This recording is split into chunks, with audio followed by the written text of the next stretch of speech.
Saranno tra gli 80 e i 90.000 gli alpini che sfideranno a Udine domenica 14 maggio in occasione della 94esima Dunata, che torna nel capoluogo friulano per la quinta volta dopo 27 anni. Per celebrare la festa sono attese dalle 400 alle 500.000 persone a partire da giovedì 11 maggio, una festa che si svolgerà nel segno della solidarietà e della memoria, nostri valori fondamentali e della massima sicurezza per tutti i partecipanti, ha sottolineato il presidente nazionale dell'ANA Sebastiano Favero, presentando stamattina in Castella Udine il raduno. Sarà un momento importante, da quello che sento, ormai che tutto il Friuli e non solo è occupato dai nostri alpini che vogliono essere poi presenti al clou della domenica, al momento in cui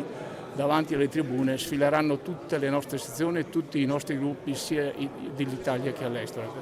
per dire ancora una volta che noi siamo attaccati profondamente alle nostre tradizioni e ai nostri valori,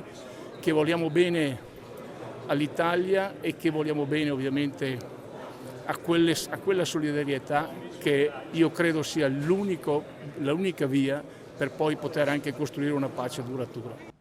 Tra i momenti clou della Dunata, oltre alla sfilata per le vie del centro, anche la visita l'11 maggio al Sacrario di Re di Puglia per onorare tutti i caduti e anche alla caserma Goi Pantanali di Gemona per commemorare gli alpini morti nel terremoto del 1976. Questi sono i nostri valori, soprattutto qui in Friuli, dove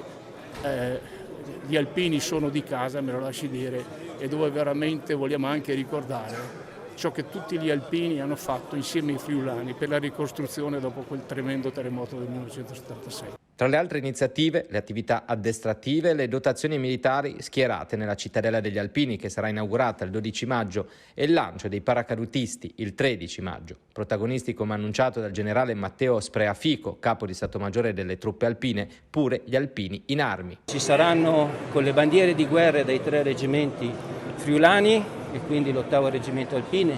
il 3° artiglieria da montagna, il 14° reparto comando supporti tattici e anche lo stendardo del reggimento Piemonte Cavalleria.